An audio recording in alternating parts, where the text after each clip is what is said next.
Talofa o atamua le Samoa Entertainment TV mai fia ai si mai le whaafonga. O le aso le whaalauno ai sua fota mai tai televou o le tauwanga tau sala Samoa le Digicel. Peita iwangi ai le sauna ngal minister pulengo Tuli si toi sulu Cedric Schuster.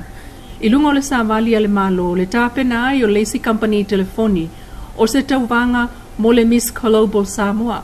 Ato fia o na avelea e fai masui o Samoa e le tauwanga le Miss Global e fai ai le atu Asia. Fa o mai le matou wheloa ai te le longo mai o au le polas whareile e re vasu lau te polas na fuol vasu ne.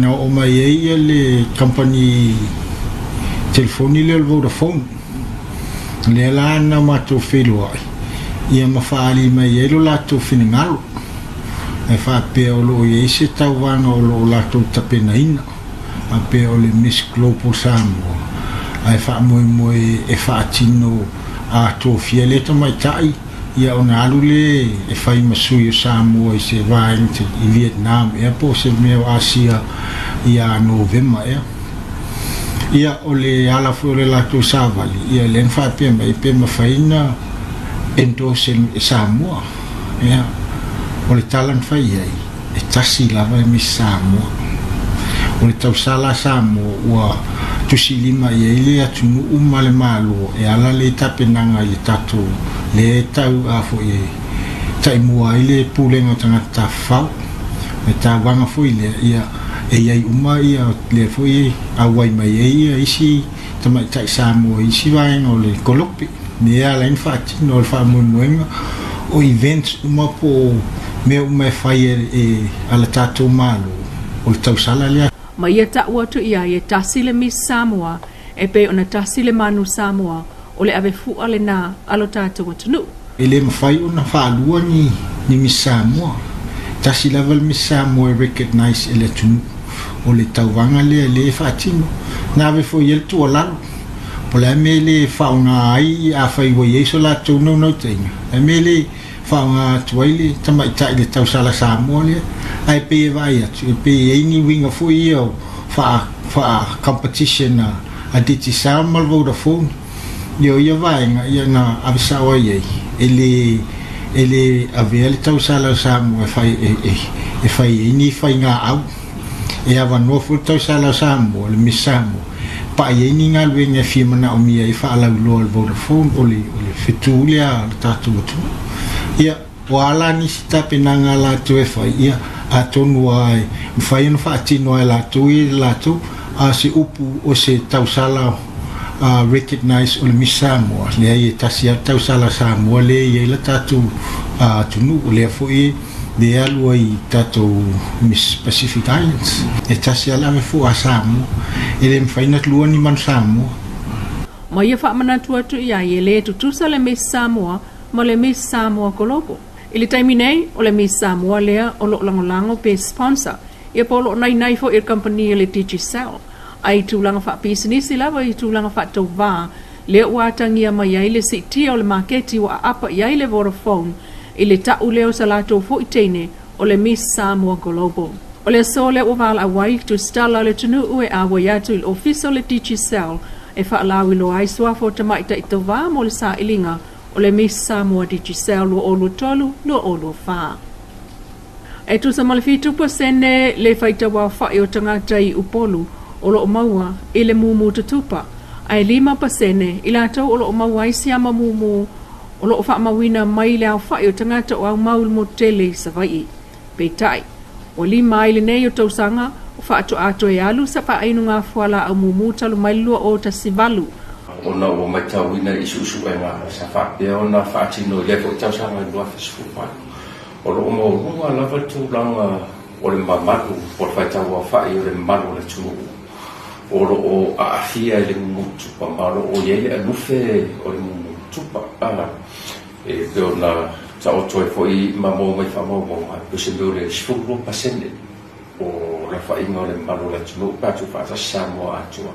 Ia pe mātere ni o I tūranga lea 50% i ni kōku ia 5% i e sawai i le tūranga lea ia o le whamoemoela ina i mwhai o tatu au mai I lalo ifo o le tasi pasene mo Samoa atoa e le ngā upuru po sa vai fo mo Samoa atoa a whai tatu au sia le matatia le o le lalo ifo o le tasi pasene le whai tau a whai o le maru la tunungu e mau mai susu enga o le iai e le siama o le anufe mutu in failan tatu titiro lo tulanga wa tatu la asia le sini ma famo moele tatu tulia vole le tau fai tafi esera le fama ile mutu pa o le asosfuluono le asolua faun masina fau se tema wa tofa ile matanga ruenga o soifua maloloina e ia faatasi ai le fainunga fuala au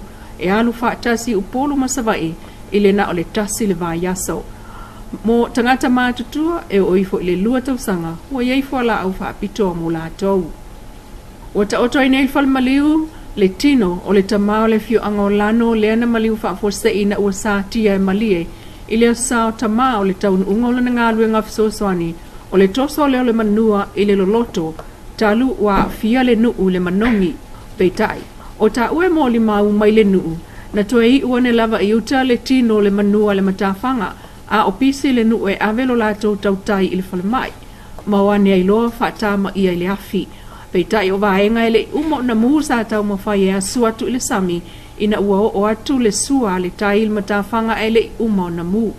O mori mawina o pasese a pasi na malanga mai le vaveao le asolua na soso ai.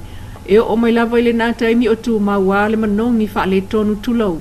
O le vaenga na whaatama ia ili manua ilano. E ui ina sa mo mawina le iai o leo le taimi na ulua I pa liane ai le manua le matawhanga ia sanga I le asotona ai. Peitai o sa unol komsino mtanga luengo leo au pa aulongo I tino Filipo I lunga ofisa wha salalau.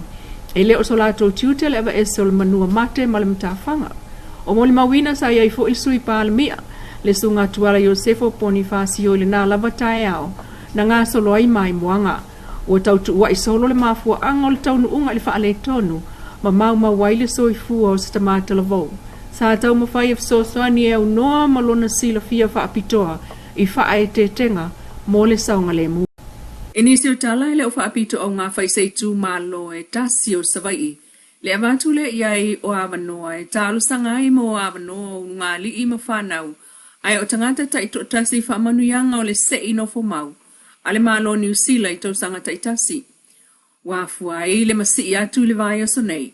Aso tofi ma le aso furaile ile mo sula I satu paitea. Ile maota o fale au ai povi. E anga iane iai afio anga lalatane au fiai. Satu paitea o sili ngā utawai ngā taivai o tanga. Sala ilua satu ya tua foi lungam foi lalo. Wa apa mai nei le Pacific Agreement on Closer Economic Relations po le PACE Plus. Po le malianga whaapitoa le al Pasifika moana mta upu tau whata wa inga mati nai. E tango fia le superannuation, a tangata whaingaruenga whaavai tai mia tu le Pasifika, e le RSE ma le PALM schemes. Le superannuation o tupe e to tongin company, mo le tangata whaingaruenga whaanganga molo na taimi wa leto e whaingaruenga pe wa malolo ai. Ila na fono po le talanoanga I lunga o sota inga tele vave lua.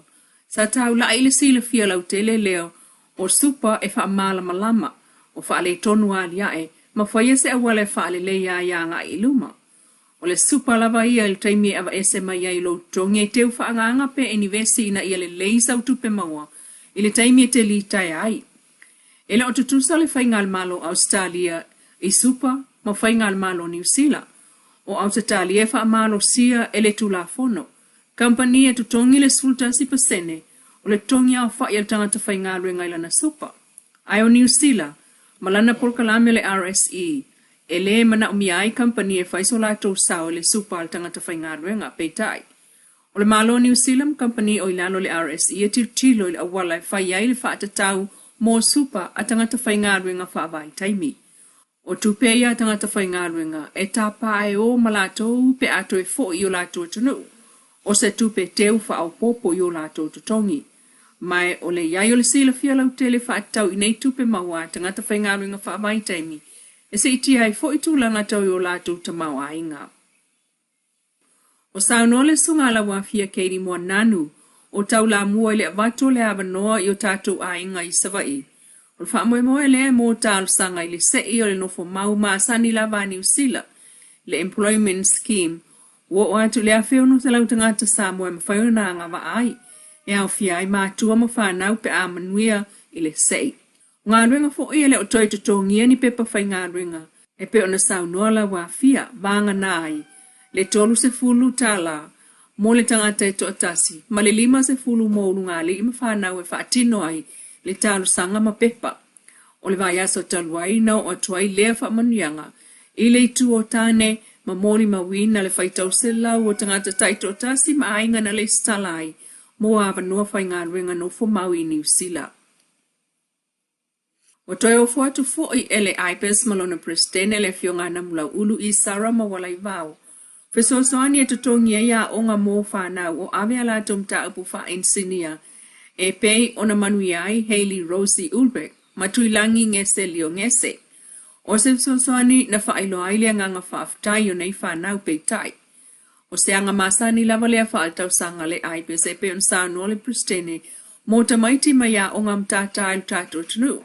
Le National University, Don Bosco, le Congregational Christian Church of Samoa, le Technical College, ma le lamoi puna oa Technical College. Le mta upule fa engineer civil engineer. Sa tele ina watu waifa na wea onga mai fafo e pe ofiti, ai olea wa ave ile Universite o Pasifika ya lafua le USB. O se tulanga le leifo ilea mo fa na wa onga ai i Samoa. O le tausanga lava le nei, o skolasipi wa avatu le fa engineer po le civil engineer, ai o le tausanga fou, o le amaua fsosani monisi fo i matata pe un sano al prestene. Taimi nei, e tu so le tolu se lau totino le IPS, se lau ono sfulu sui fai sao fanga, lea o lo nganu lue fa engineer ai nei tatu tunu. Lau Samoa Entertainment TV, bas fa o popo ngā tai au le alofo le atua, fa soi kuaya.